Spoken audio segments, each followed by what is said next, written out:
So, hello everyone. Welcome to the last Jagiellonian TCS seminar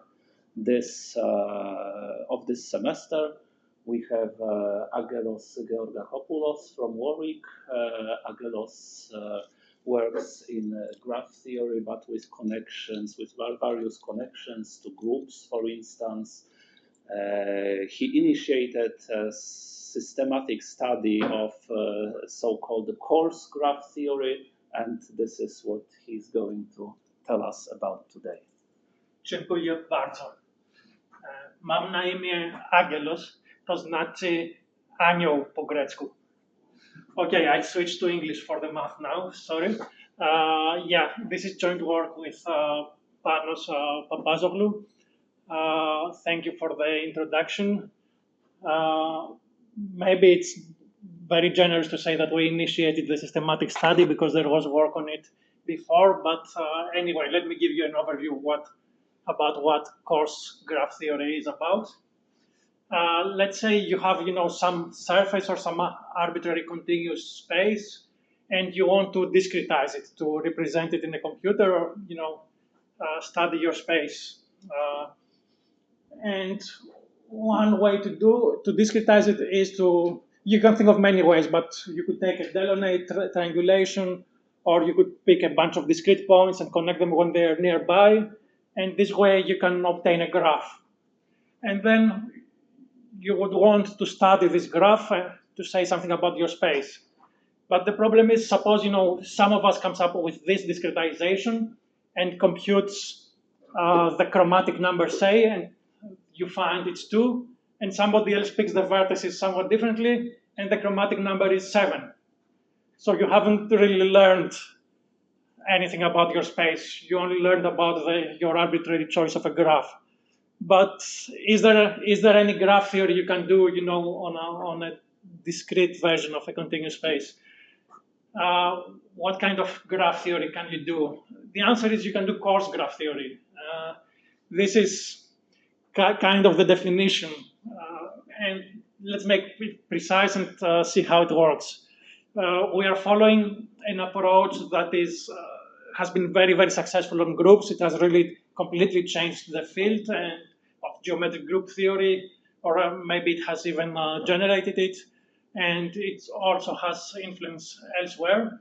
So Gromov's idea was to view a group as a geometry, as a metric space, but then zoom out, try to capture the important properties, those that are not affected by the local details that you can change, those that are always there in the group. And how does this zooming out work? Or how do we capture, the global picture, avoid the details? There is this central notion in his program called a quasi-isometry. So roughly speaking, it is a generalization of isometry. So isometry means the two metric spaces are really the same. Now we allow some distortion. You map one space to the other, and you allow to distort distances by allowing a multiplicative stretch or contraction. So like by Lipschitz condition, but you also allow an additive error. So you have two constants, m and a. I call them a for additive, m for multiplicative. And this is the distance in the target. Let me draw a picture. This is x. You map it to some other metric space y. And for any 2 points here, you want to compare their distance in the original space to the distance of the images in the target space. Can people see the blackboard well here and also online? Is it too small? Okay. So we're allowed to distort this distance here, but we can only distort it by a multiplicative stretch or contraction, but you can also add a fixed error. All right, let's look at, sorry, one more condition. This map is not exactly surjective, so we want to say that these two spaces are roughly the same. So in an isometry, you want it to be onto surjective. Here, we don't require it to be that strong, but we want for any point here, if it's not the image of a point, well, it's near the image, up to your additive error away from the image of the point.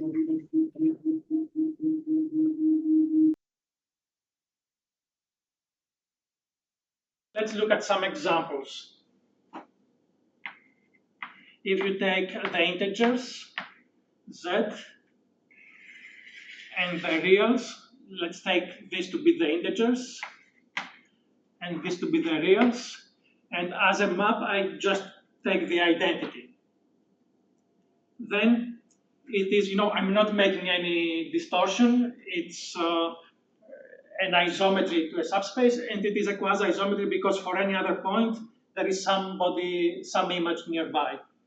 That's so yeah, one way to have a quasi-isometry is to have a lattice, a discrete lattice in something continuous. More generally, a discrete group inside a Lie group, z squared inside r squared. Another example, very important one, is Cayley graphs of groups. If you don't know what that means, don't worry, it won't be so important. But here is a Cayley graph of the group z squared, where I'm using the standard generators. Imagine this as the identity, and this takes me, this is a generator taking me to the point 1, 0, and this is the point 0, 1. So the standard generators will give me this Cayley graph, but I could also use some more generators. Let's say I take the generator 3, 1 as well, which takes me there. So the picture will be copied everywhere.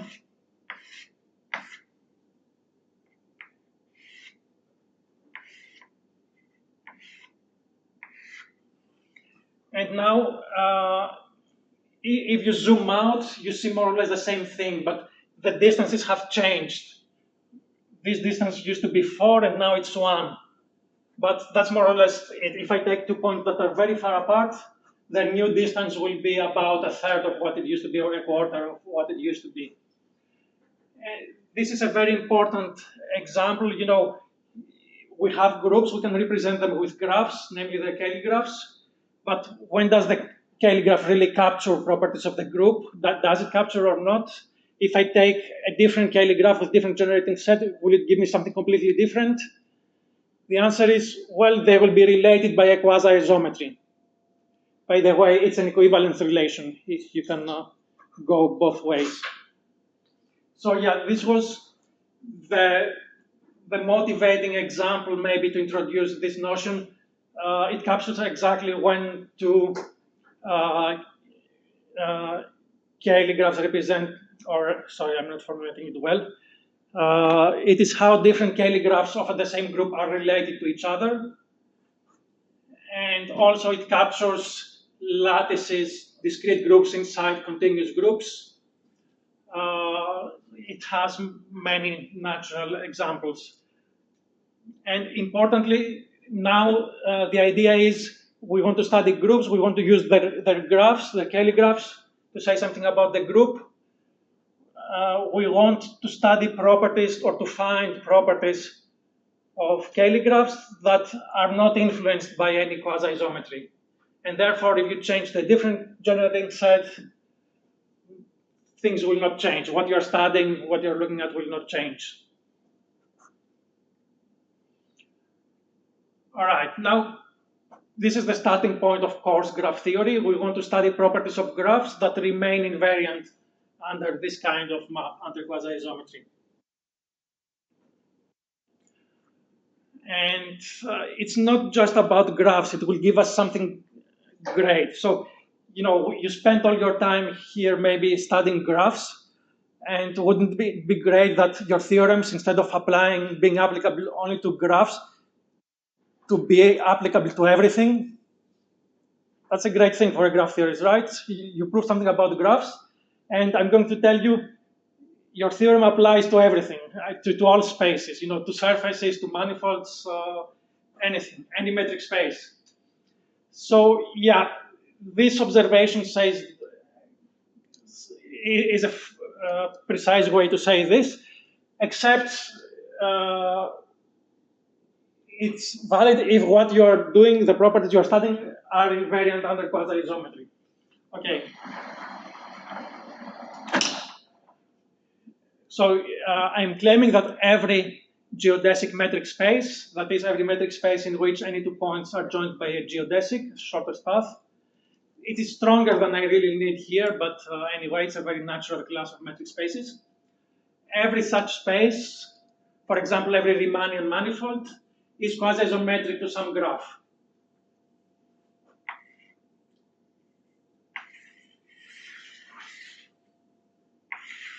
And I'm going to sketch a proof of this fact. So here is some manifold, maybe a continuous space. And I want to define a graph quasi-isometric to it. So I'm going to pick a discrete set of points.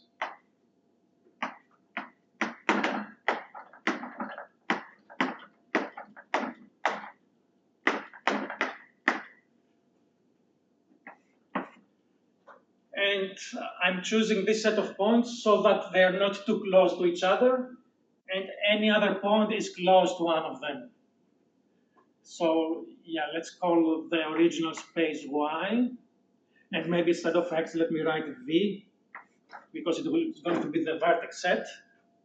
And yeah, I'll call it X.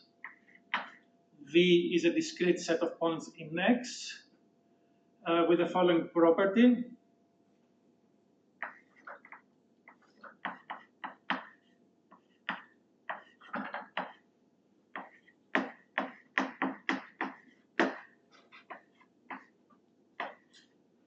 We fix some error epsilon that governs how good our approximation is.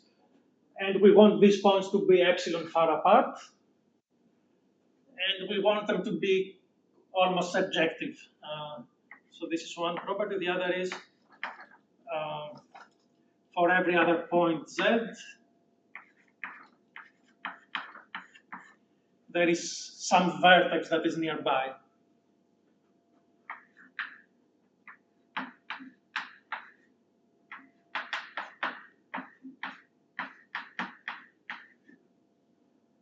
Sorry, I want this greater than epsilon, and I want this at most epsilon.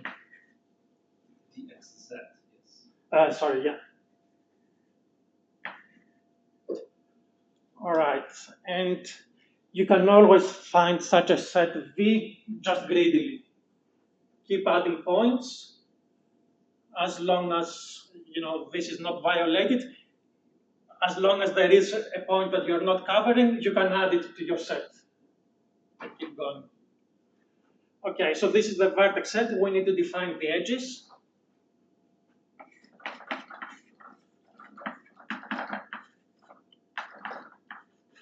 And I'm going to put an edge between 2 points here whenever they are at close distance.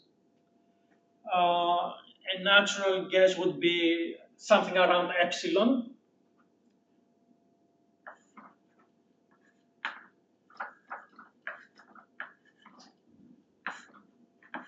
But what works is actually a little bit larger.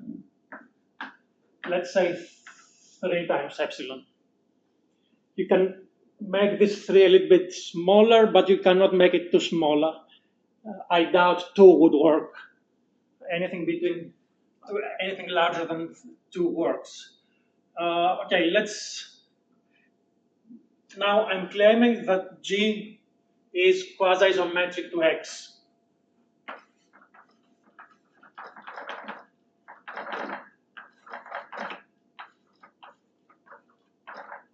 It's typically denoted like this.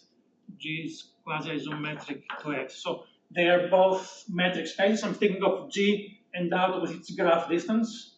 Distance between 2 vertices is the length of the shortest path joining them. So every graph is a metric space. Is finite or? No, actually, the interesting case, the way I have formulated this, it's only interesting when X is non-compact, and therefore V is infinite. But then the greedy processor is well defined. That it is, well, okay, you need to take some care.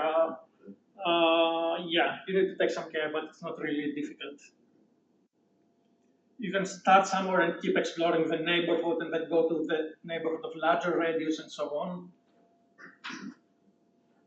At least if it's locally compact, this will work easily. Let's think about something not too exotic, some manifold. Right, so I'm claiming that this observation is true for this particular graph I constructed here. I've constructed you a graph, and I'm claiming it's quasi-isometric to the space you started with. And here is, let me sketch the argument. If you take, we want to say that we didn't distort distances too much. If we take 2 points, 2 vertices in our graph, and take a path realizing their distance in their graph, then what's the distance in X? It is, okay, in G, I have to go through 4 edges, say. In X, it's 4 steps, and each of them length at most 3 times epsilon. So distance in X is at most 3 epsilon times distance in G. Okay, I need to add maybe twice my additive constant, because maybe my, never mind, let's restrict it to points in G. So yeah, you have this inequality. Now, the converse is a bit more interesting. You want to show that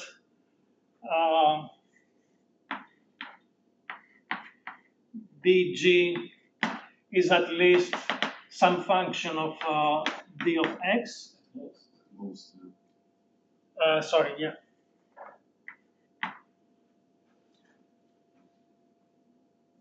So I have, again, some, sorry. I'm now picking 2 points, 2 other points in X. They have some distance, and I want to show their distance in G is not that big. So I'm in a geodesic space, so there is some geodesic joining those two. Think of this as a shortest path between these two. And on this geodesic, consider points that are about epsilon apart. Okay, for simplicity, let's say this is an integer multiple of epsilon. It's not, doesn't really matter if the last thing is shorter. Now, each of those points is close to a point in my vertex set by the quasi-surjectivity condition. So this point is close to this vertex, and this point is close to that vertex, and so on. And this point might be a vertex as well, or just close to a vertex, doesn't really matter. And this is at most epsilon in the space X. All these distances are at most epsilon. Now notice that in the space, this distance is at most 3 times epsilon. And this is why I took 3 here, because then I'm putting an edge between them. And this is also at most 3 epsilon, so there is an edge, and so on. So I can connect all those points and reach to my target point via edges of the graph. And this shows a form of this inequality. Okay, yeah, you can reduce this 3 if you took more points here. Then this is epsilon, half epsilon, epsilon. For anything smaller between 2 and 3, you can achieve it by such a subdivision, but I don't see how to go.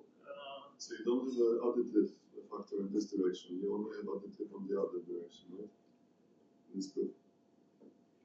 I'll have an additive because Yeah, if I'm only looking at vertices, I guess I don't need an additive error here, yeah. But the G is Yeah, defined G is only defined on vertices, so yeah, in this direction I don't need the additive constant.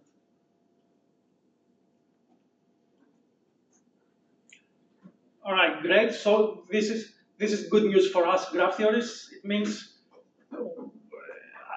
graphs, are universal in the realm of metric spaces, at least geodesic metric spaces. Anything can be approximated by a graph.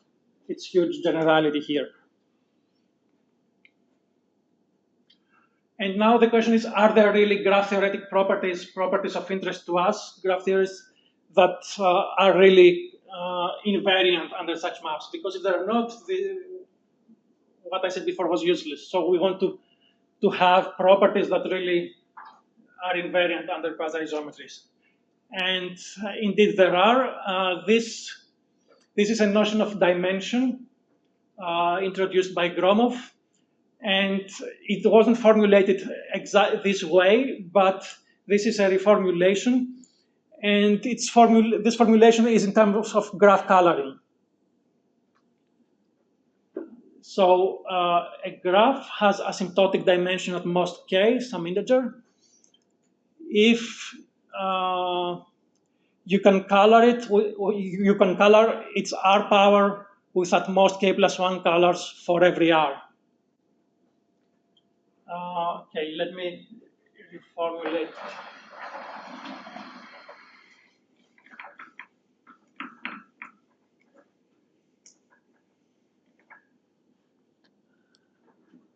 What I've written here is, so you're coloring a graph and you want the monochromatic components to have small diameter. It's not exactly components. Component means it's connected by edges. Now I have a bunch of vertices that I can go from any one to any other with jumps of distance at most r. So if r is 4, I have a path of length at least at most 4 going from here to there. Equivalently, if you take the r power of the graph, if you add edges that are a distance of most r, this is a component. So if you can color your graph, if for every r, no matter how large, r is a large real, you can color the r power with this many colors so that no monochromatic component is too large, then we say that it has asymptotic dimension k, at most k. So it's a bit like cluster coloring, but now we don't care about the size of the monochromatic components, we care about their diameter. The coloring has to be proper? No, I just said what version of proper I need. Yeah, if it's proper, then of course it has this property. Proper means every monochromatic component is a. Sorry, no. Yeah, forget that. Yeah, wait. It doesn't have to be proper. Doesn't have to be proper. Let's see some examples.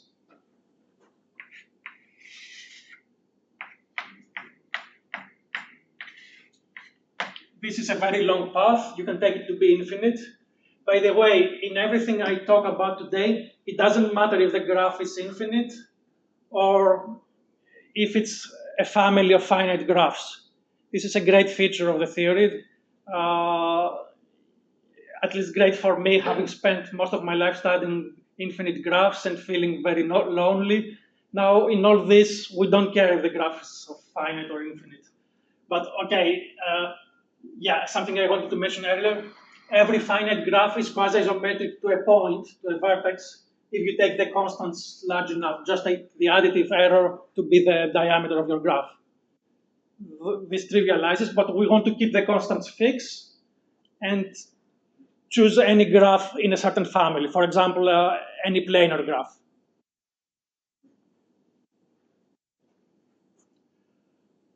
Right, so let's choose the family of paths, finite or infinite. I'm claiming they have asymptotic dimension 1. So I can color them with 2 colors. If you give me any r, large R. I can color with two colors so that the R near components are monochromatic R components are bounded. So I can color a segment yellow and the next segment red and the next segment yellow and so on. And I make the length of this segment larger than R, the R you chose. Then you cannot jump from here to there. This is further than R. So the R near components are the components really in this picture, and they have diameter roughly R as well. More interesting.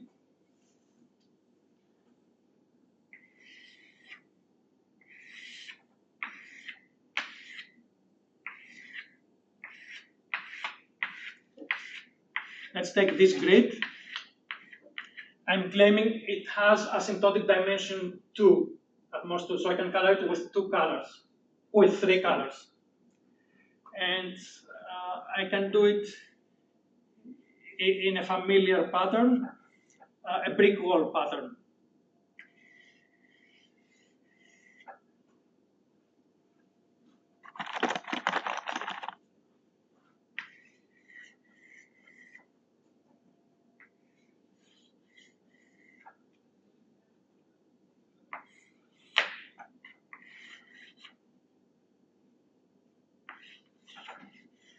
Okay, imagine this continuing in all directions. I have three colors, so everything here is red, everything in here is yellow. And no matter how large the R you chose is, I make my bricks larger according to this R. Now, any two red vertices are very far apart if my bricks are large enough.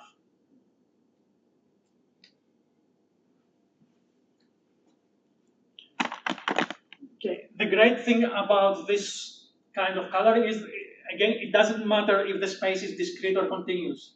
You could do exactly the same if you had the plane down here. Just color all those points red, and monochromatic R near component makes perfect sense. If you go to distance up to R, you don't meet another red point, and they have bounded diameter. Any questions?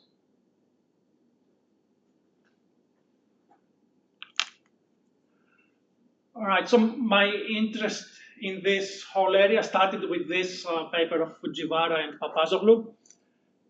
They proved that the class of planar graphs has asymptotic dimension at most 3. So the coarse 4-color theorem. 4 colors suffice to color not just the grid, but any planar graph this way, so that monochromatic components of the power are as far apart as you want. But intuitively, we should expect 2 rather than 3, yes? They conjectured, that's the next theorem. They conjectured it, and 2 groups proved it simultaneously.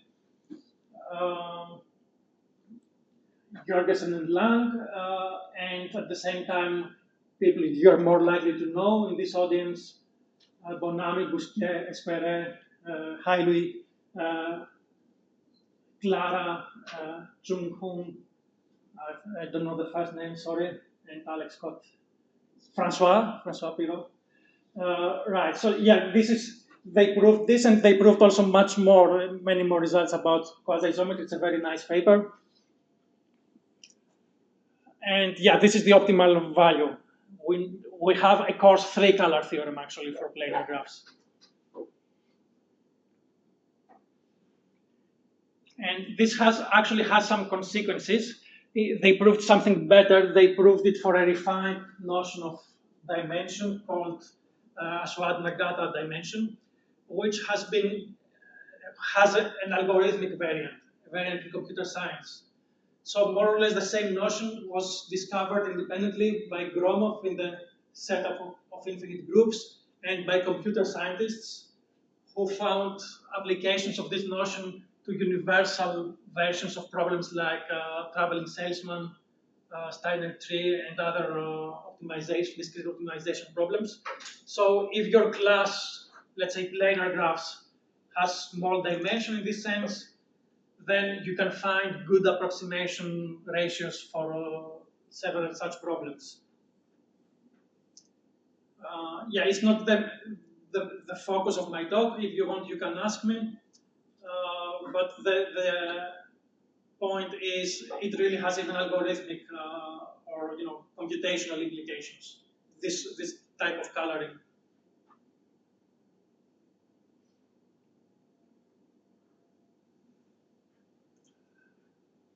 Okay, this is just to give you a flavor of why Gromov was interested in it, and what else you can do with this notion of coloring.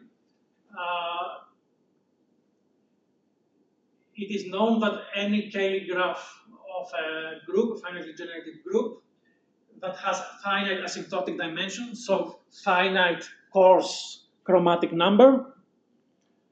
For example, if it's a planar group, a group with planar Cayley graphs, then it has this very strong implication. It satisfies the Novikov conjecture. So the Novikov conjecture is something very deep, impossible for me to even state. And it's formulated in algebraic terms. And the point is that geometry helps here. You have a group, look at scaly graphs, color them nicely.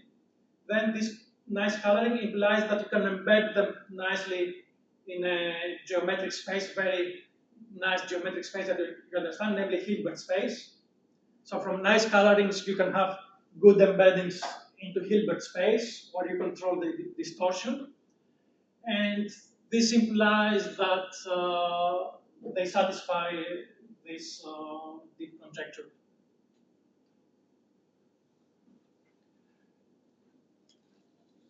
So Gromov proved that finite asymptotic dimension implies embedding into Hilbert space. He conjectured that this then implies Novikov conjecture, and you proved it. All right, and here is something completely different, but of similar flavor, but completely different motivation. You all know the max flow min cut theorem. Maximum flow equals smallest cut.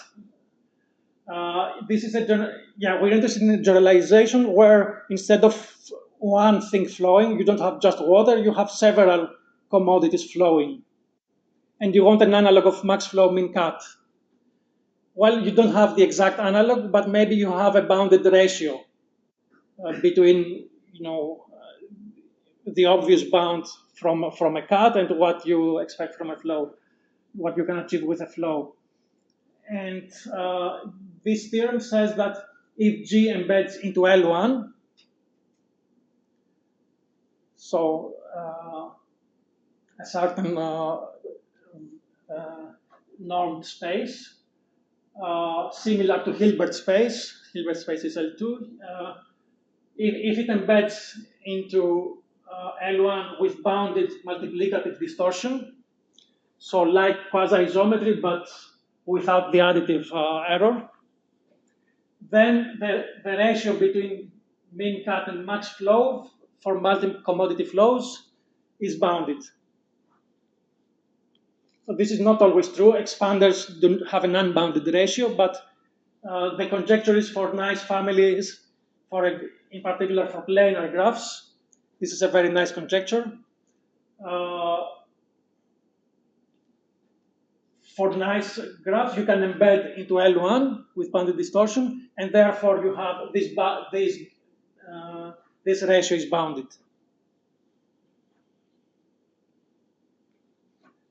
So yeah, I'm putting this together because they have this similar flavor. You want to prove something about your graph or group, and you say, if I can embed it somewhere nice with controlled distortion, then I have this very strong implication.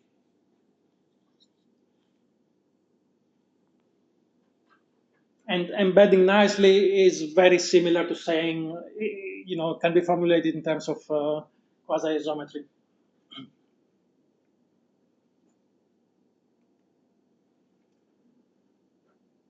All right, so this is, we have seen one notion that Gromov studied. By the way, I wanted to say asymptotic dimension. So far, I have defined it and we have played with it using coloring. But why is it called dimension? It's actually the way Gromov originally formulated it was a reformulation of the topological dimension, the notion of topological dimension of a topological space, where he just zoomed out details.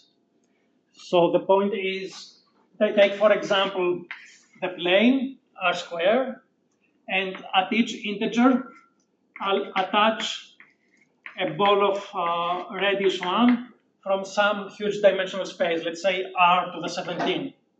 This is a ball of radius 1 in some huge dimensional space. Now the topological dimension then is 17, or whatever the dimension here is. But if you zoom out and look from far away, you see a plane. So we would like to say this has dimension 2. So Gromov was looking for a notion of dimension that does exactly that, assigns to such spaces dimension 2, and more or less it's invariant under quasi-isometry. And this is exactly what asymptotic dimension does. Still, for the dimension to asymptotic dimension to be 2, you would need these balls to be of bounded size, right? Yes, these are of bounded size. Otherwise, it grows. Yeah. Yeah, the point is, each such ball you can map to a point by a quasi-isometry. Then you just get a plane. You quasi-isometrically map this to the plane. Then you do this coloring, and then you translate this coloring back to this space. Yeah, the proof that asymptotic dimension is invariant under quasi-isometry is easy. Just take a coloring in one space and pass it through your function.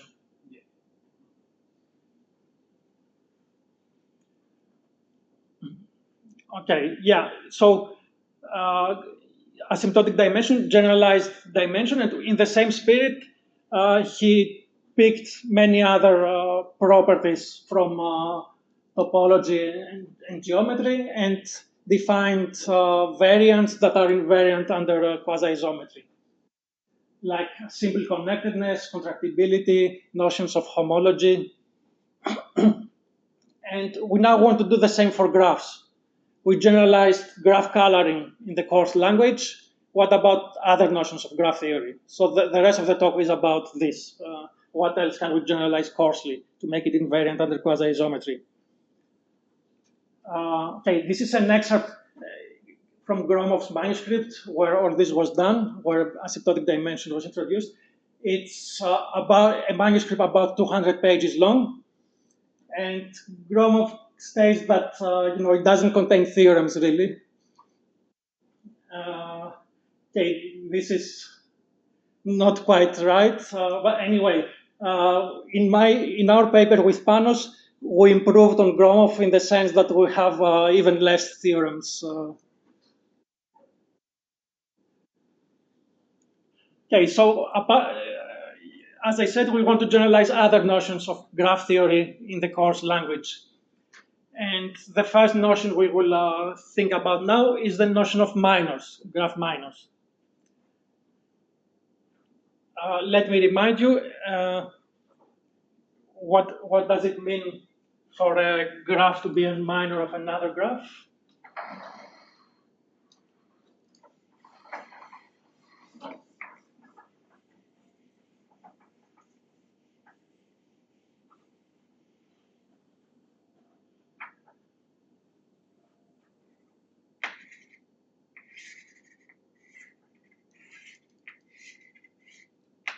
This is a small graph, H, and I say that it is a minor of a larger graph, G, if I can map each vertex here to a connected subset of G, connected set of vertices.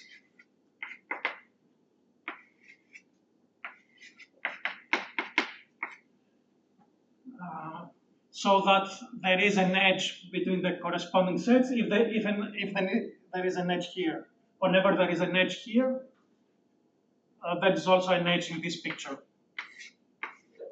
So if this was missing, then I don't care whether there is an edge here. Okay, so this is H as a minor of G, or a model of H in G. Okay, now this has no chance of being invariant under quasi-isometry. But here is a variant that does the same thing, except I want these branch sets, as we call them, to be pairwise far apart. So I say that it is R far, if this is not just an edge, but it has to be distance at least R for every pair. And I have a similar condition on the branch paths, as I call them. Remember, I don't have edges anymore, they have longer paths, length at least R, since these are far. And now I want this branch path and that branch path to also be distance at least R. Also these two. So this distance is at least R always.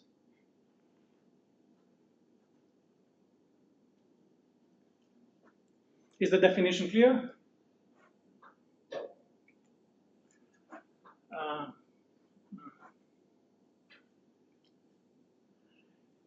Yeah, one good thing, I'm going to argue in a second that whether you have a fat minor is invariant under quasi-isometry, if you formulate it appropriately.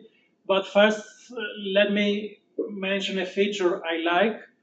We know that if you have a class of graphs that forbid a certain minor, then the average degree is bounded. In other words, all the graph minor theory is only applicable to sparse graphs. This is a classical result of Mother. We now have better bounds. Anyway, yeah, it's a shame, right? It's a great theory, deep work of Robertson and Seymour. The graph minor theorem is maybe the deepest result in graph theory, but it only applies to sparse graphs. So if I have, a real-world graph, there's nothing it can tell us about it. The notion of a fat minor, was it known before? Was it studied before your work? Yes, actually, it had appeared in. So the oldest reference is from Kepoi, and I'm sorry, I remember who else was on the paper. Does somebody here know? Victor, no. So Victor Kepoi and co-authors introduced it about 10 years ago, but then nothing much happened. It appeared again, just a very specific case in a paper of Fujiwara and Papazoglou that I mentioned, and also in the other paper by Bonami et al. It later all there. But maybe we were the first to study it per se. Really, this is what we want to study. Okay, to be fair, the Kepoi paper also studies it per se. Yeah. Good.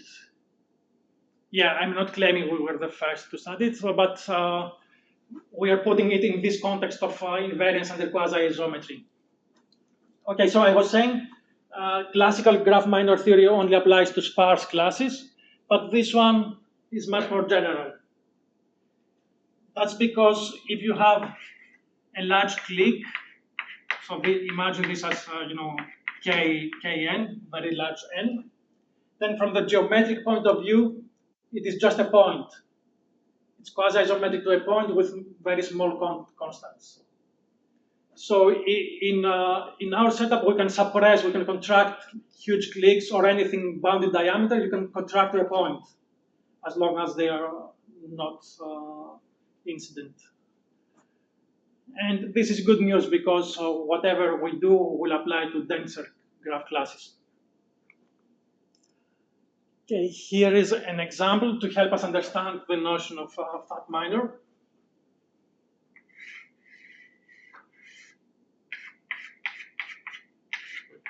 take 2 copies of the square grid,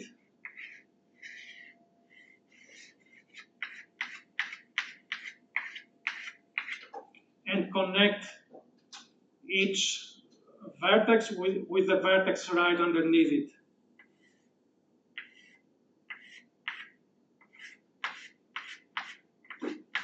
So a 2-story lattice. Then, from the classical minor point of view, it contains every graph as a minor. Do you see this?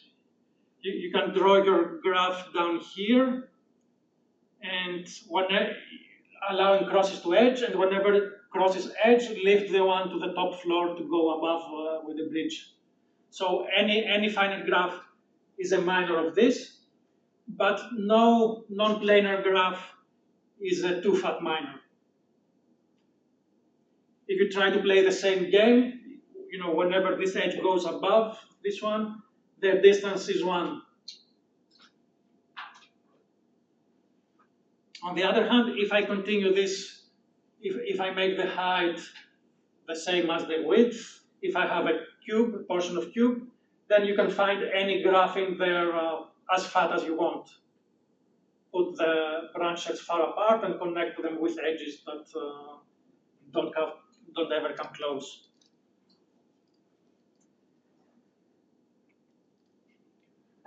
All right, and as I said a few minutes ago, this is nice. The nice thing about this notion is that it is invariant under quasi-isometry. Okay, sorry, no, this is in a subsequent slide, or maybe I didn't put it in a slide. Yeah, let me write it.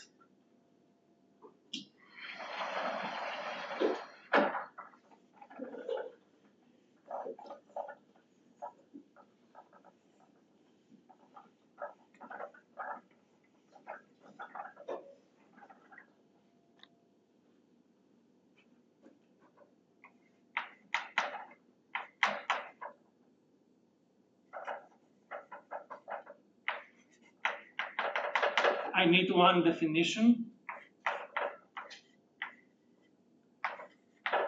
Similar notation to up there, but I read it, H is an asymptotic minor of G.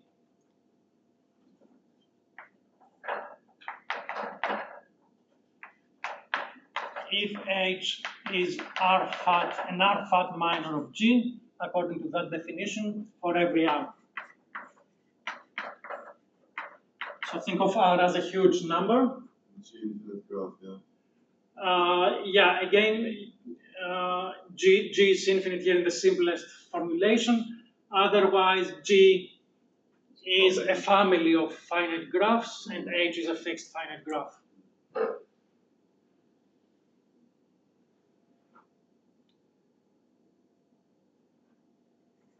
And then I'm claiming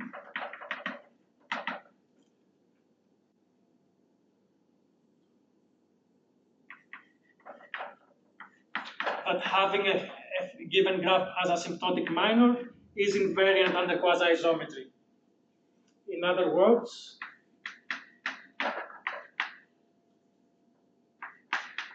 if F is another graph quasi-isometric to G,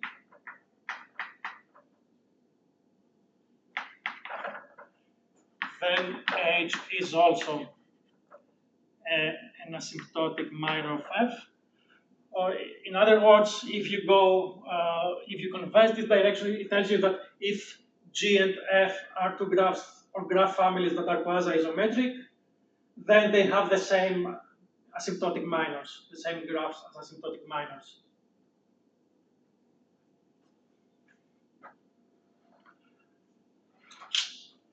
Let me sketch how you prove this statement. Yeah, let me use this picture up there.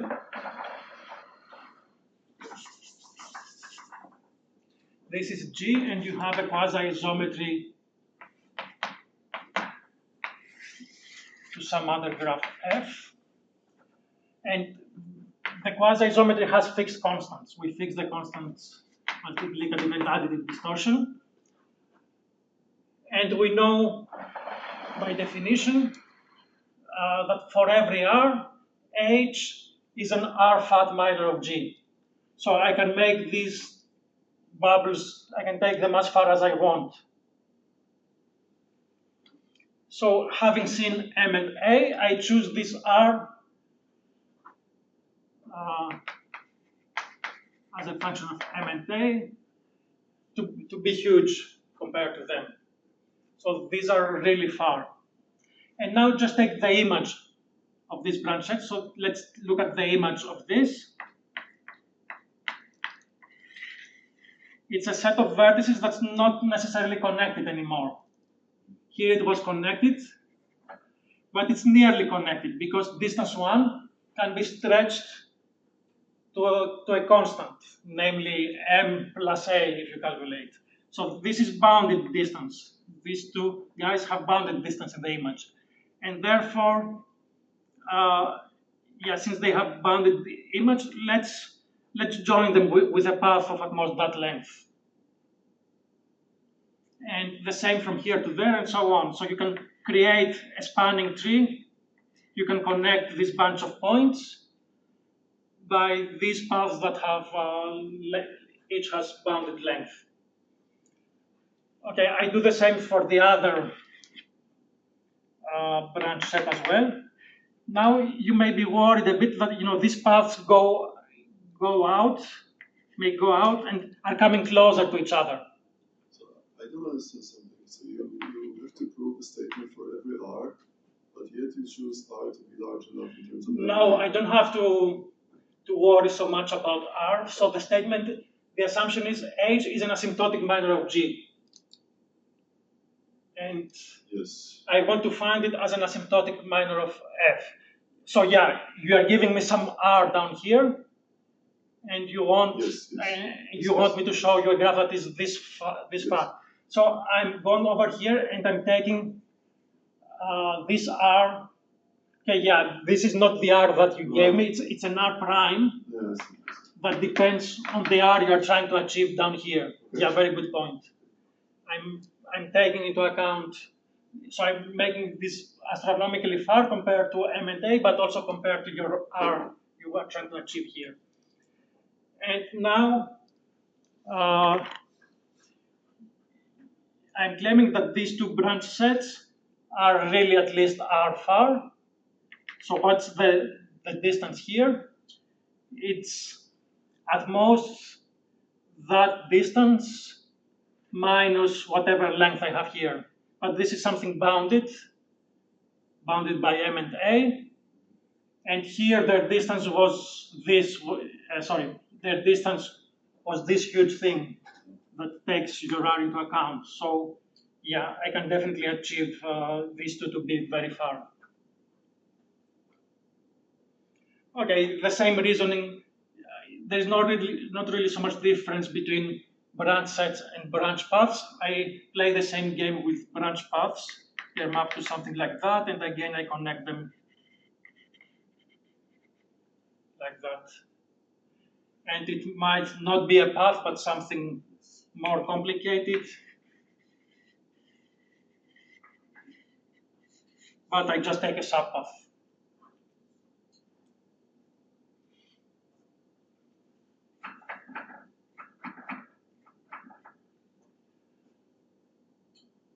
Any questions?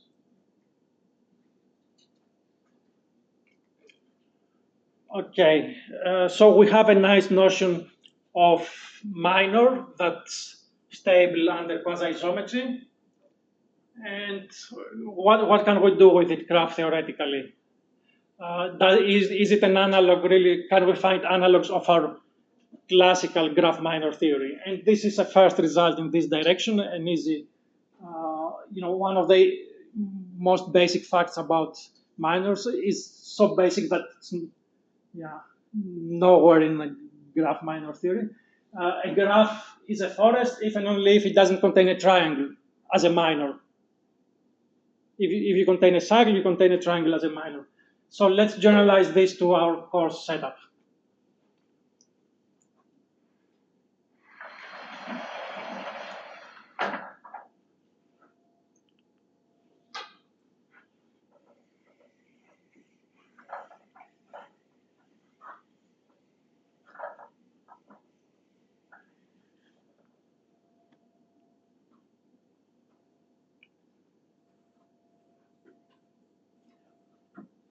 Okay, so I'm going to prove one of the directions,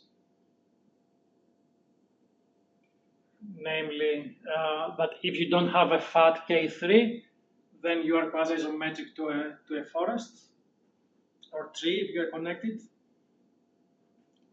So we will do the following. We will fix a root vertex, and we will consider the distance layers. So these are all the vertices at distance 1 from the root, the neighbors of the root, that is, these are the neighbors of the neighbors, and so on.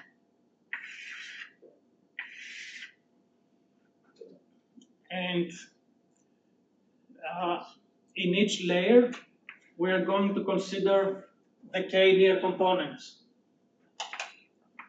So these are, as in my definition of asymptotic dimension, sets where I can go from any point to any other by jumps of length bounded by k.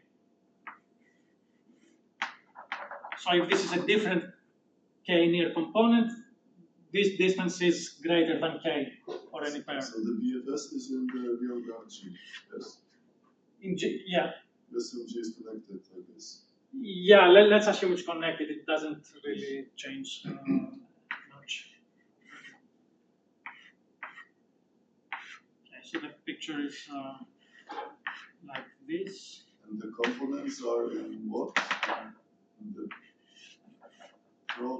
the product, then the power. Yeah, components in the power. In other words, components in the power. Components in the power of G. But each of them is a subset of a layer. Yes, yes, yes. So yeah, notice that if in the bottom layers, the first k or so, you just have one, because everything is distance, bounded distance from the root. Okay, now I have two claims about this picture. And which power? R? K, the dot K, sorry, R. I could call it R.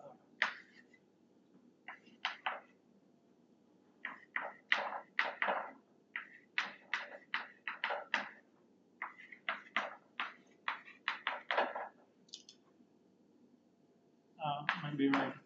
Each R near component of an R layer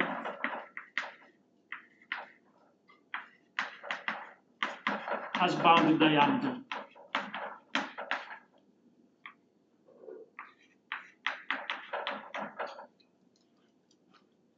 So it cannot happen that as I go up, these things have larger and larger diameter.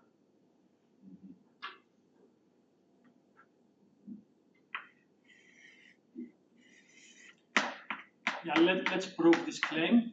So suppose I have this R near component that has diameter 100 times R. So we can pick 2 points X and Y, whose distance is about the diameter, let's say 100 times R. And then we can connect them with the shortest path. Now that path need not live here because it's not a component, it's a near component, so it will go down a little or up, but it is bounded distance from this set. So it's a very long path. And now let's also take a geodesic from X to R and one from Y to R.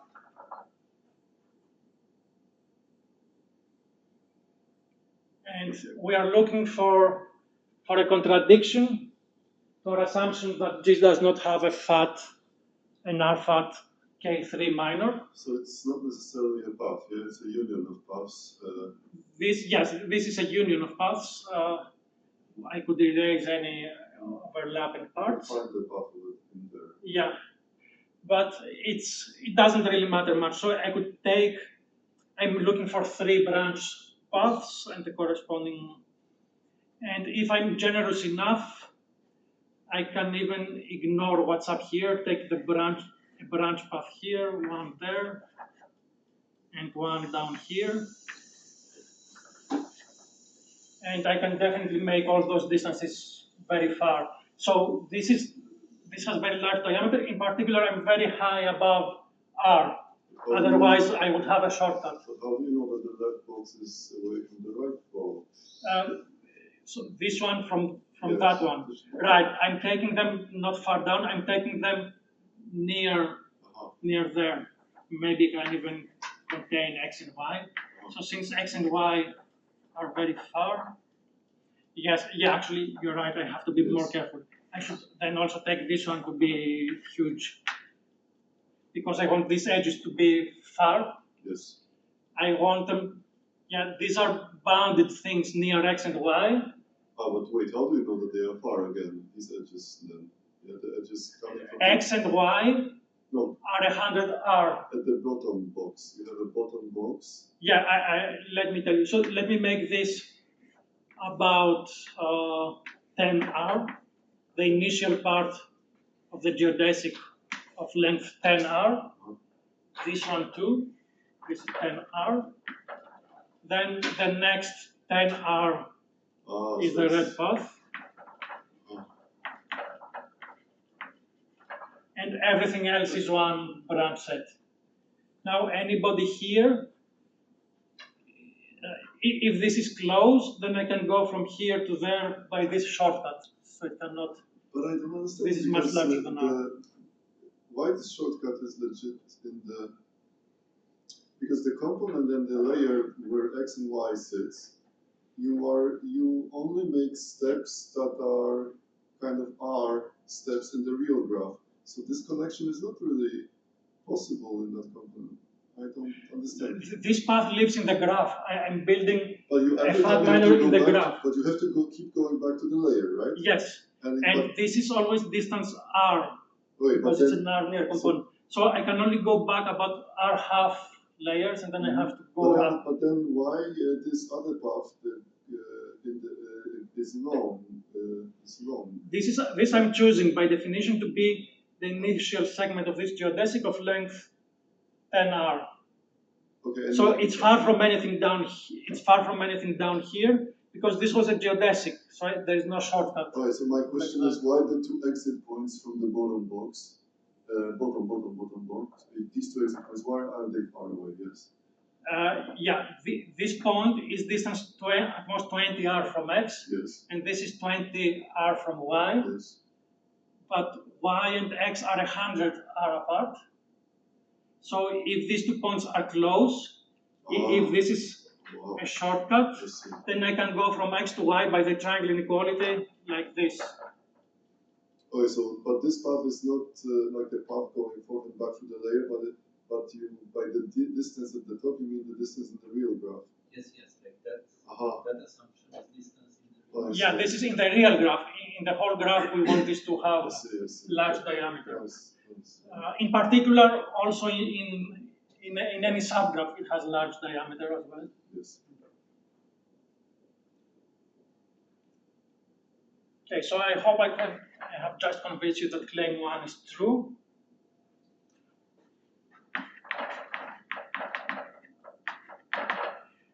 Claim 2 is the really interesting one.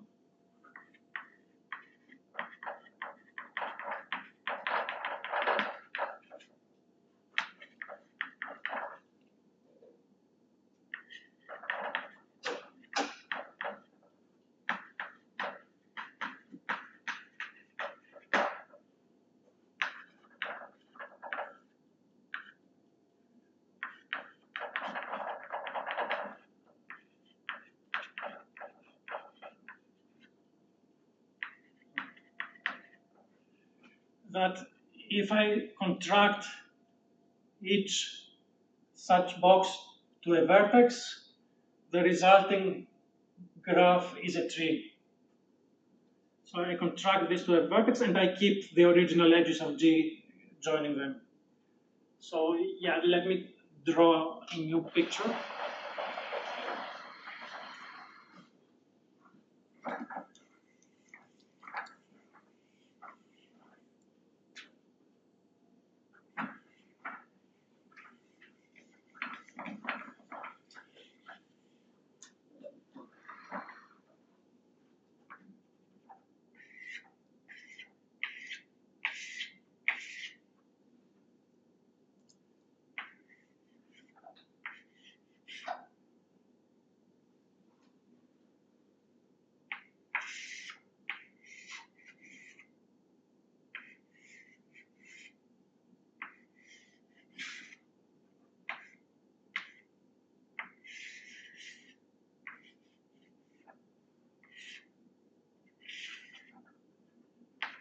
I'm claiming that this situation cannot happen.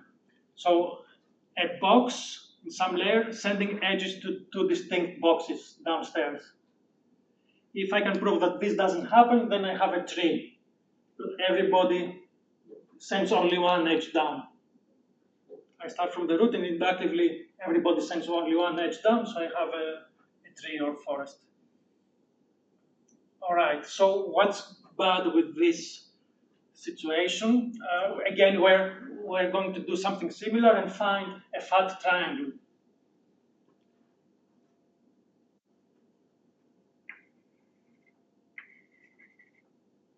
So let's focus on these two endpoints of the edges we don't like. I'm claiming that I can connect them by a path that never goes down. I can assume I can connect them with a path that never goes down, because if this ever goes down like that, then it goes down either to the same component, but then I can remove the first part and focus on a later part that does the same, or it goes to some other component, and then I replace this one with that and have the same picture. So let's assume you never go down. We can do this without loss of generality. And now these are different boxes, so they are different R near components. So actually I need something larger than R, sorry.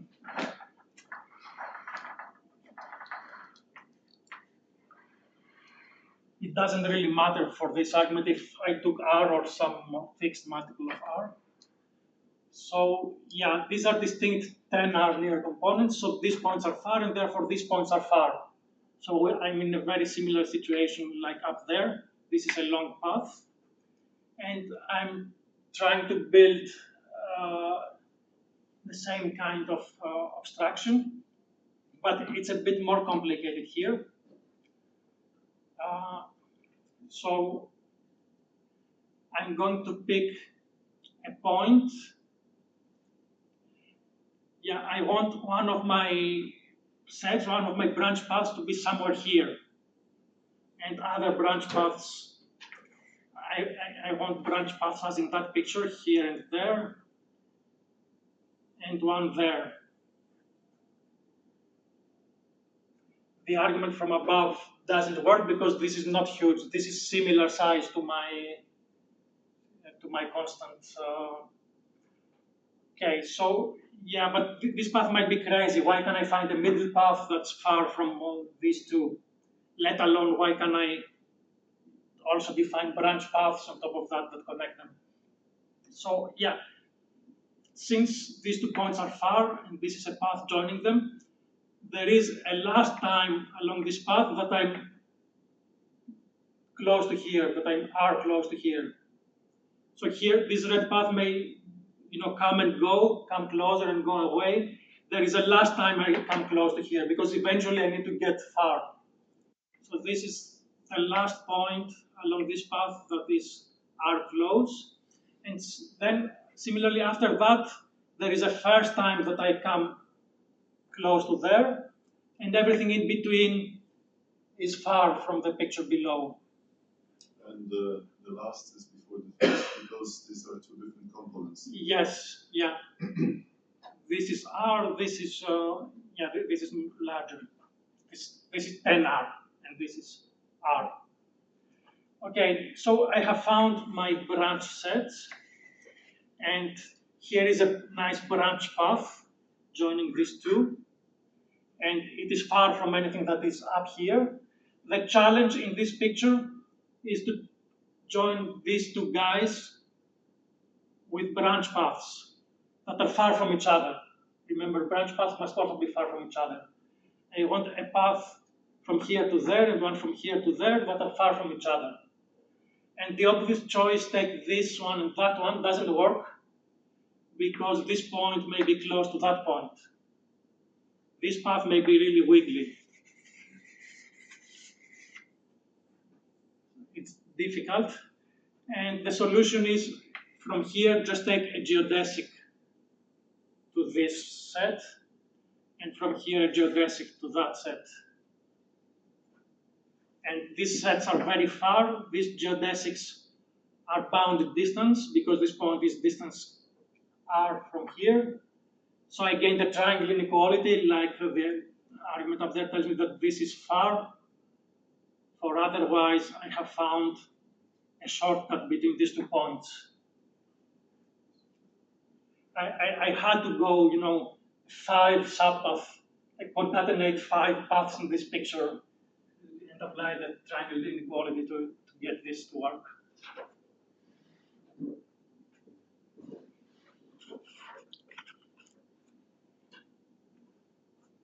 All right, yeah, these are the main ideas. So after I contract then this point, since we got a contradiction here, this doesn't ever occur. So one of these edges is missing. And after you contract, you get a tree. And when you contract, by claiming one, this had bounded diameter. So we get a quasi-isometry to this tree by mapping everybody here to the contraction vertex. And it's in fact a tree with only additive distortion. We don't have multiplicative distortion here. There was a question? Yeah? I remember there was something with like usual graph minors that was something like it's a subgraph after you maybe retract some edges or something. Was there? An alternative definition is H is a minor of G if you can obtain H from G by deleting vertices, deleting edges, and contracting edges. Exactly. So is this being an alpha minor, does it have a similar characterization, but when we think in terms of the R thickening? I don't have a good one. Yeah.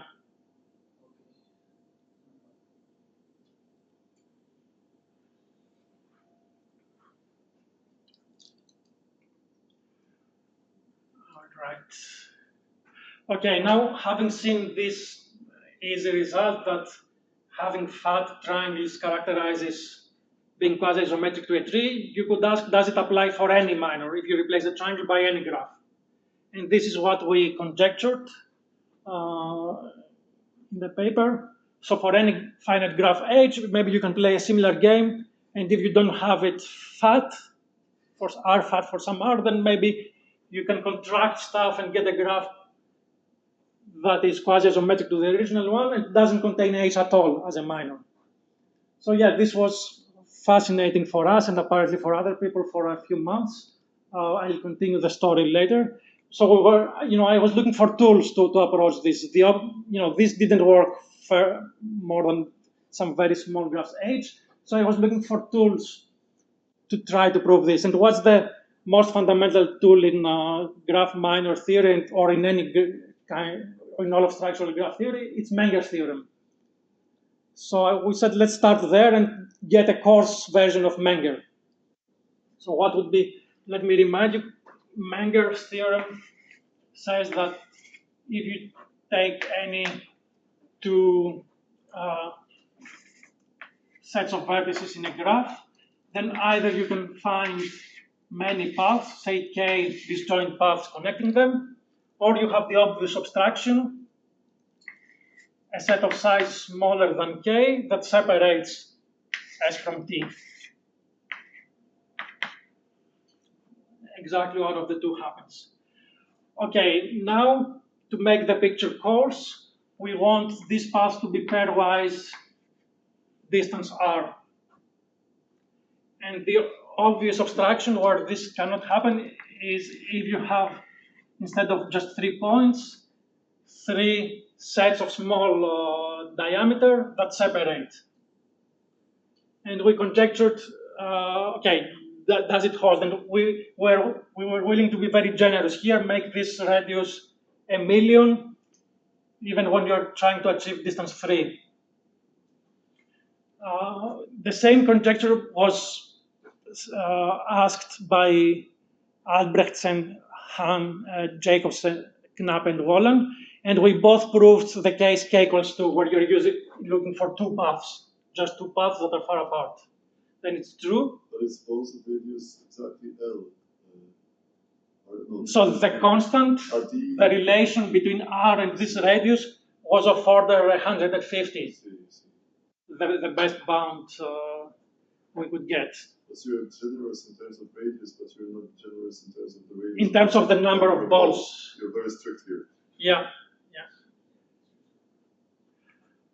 Okay, and again, this was, we tried and failed, and we then found out that we were failing because it's false. So this is a counter example by Tung Nguyen, Alex Scott, and Paul Seymour. And it's probably the simplest possible counter example. And it's even a counter example already for 3 paths and distance 3. There was distance 3 between them. So the sets you're trying to connect is this S and that T over there, and a common vertex up here. And okay, you cannot separate this graph with 2 balls of small radius. So if you are trying to disconnect, you would better remove this point. And if you want to remove one more point, these lines mean very, very long paths. These are very long paths compared to our constants. So if I remove this ball and any other ball down here, a ball down here, a small ball, cannot contain both these 2 guys because this is very far. So if I remove anything here, I can still go from left to right. But still, you cannot find 3 paths at distance 3. For one path, you can take this one, but then you want 2 other paths that avoid each other down here. And no matter what you try, you cannot avoid that one of them uses such a vertex and the other uses that. Or if you go a little bit up and you avoid this, you'll have to come down at some point, and you will have to use one of them, use this and the other that. You always have to use 2 vertices at distance 2.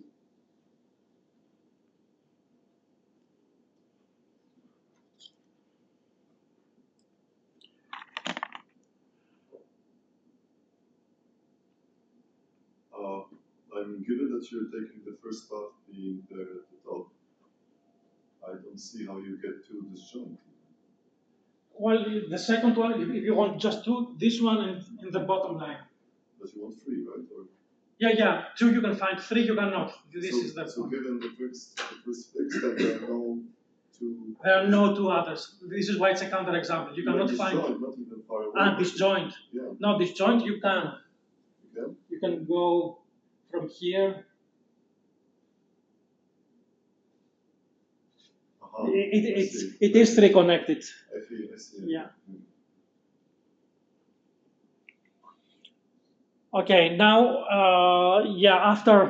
after this was found to be wrong, it's not a big surprise anymore that this is also false, the conjecture about fat minors.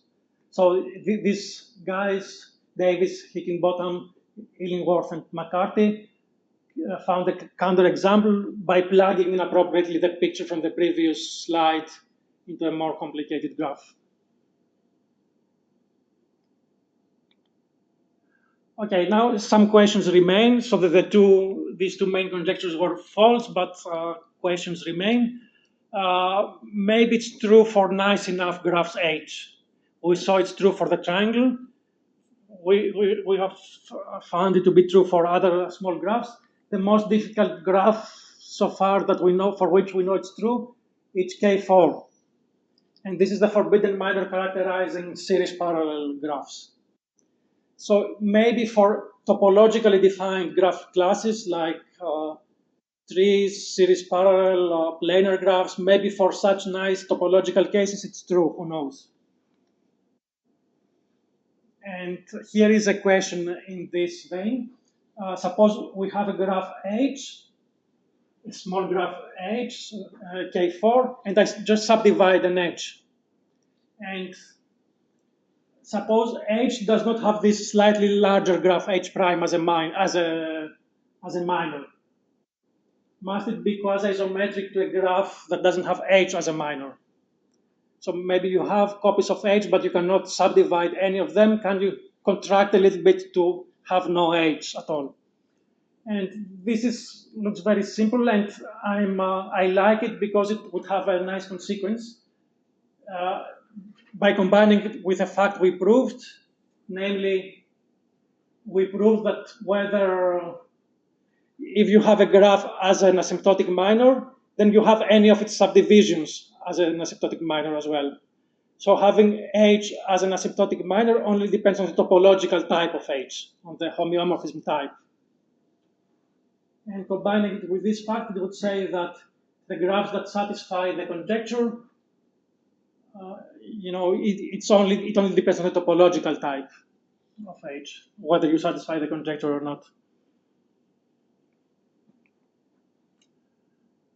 Okay, and maybe the most interesting question in this respect is what about planar graphs and graphs quasi-isometric to planar graphs? Is there a Kuratowski-like characterization? So is a graph quasi-isometric to a planar graph if and only if it doesn't have an asymptotic Kuratowski minor? This looks believable. It will be very hard if true. In a group theoretic setup, the corresponding statement has been proved. This is a deep result by McManus, a PhD student of Papazoglou. And he uses some highly non-trivial group theory in it, and he completely characterizes the Cayley graphs that are quasi-isometric to something planar. So these are just the finite extensions of planar Cayley graphs. And this uses work by Hugo and Clément, who are here. Okay, here is a weaker version of that. That's, you may like to try. Take a graph which is quasi-isometric to some planar graph.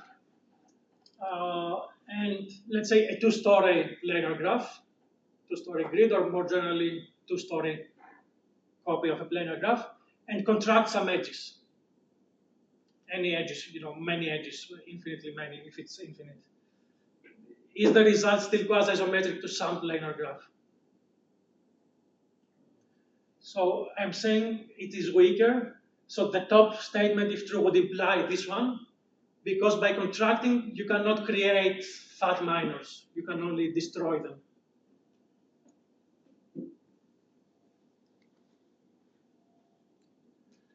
And yeah, here is an open question as well. Suppose G is quasi-isometric to a planar graph. Must it be quasi-isometric with multiplicative constant 1? So the analogous statement for forest is true. This is intriguing. It seems to me it should be false, but I'm not sure at all.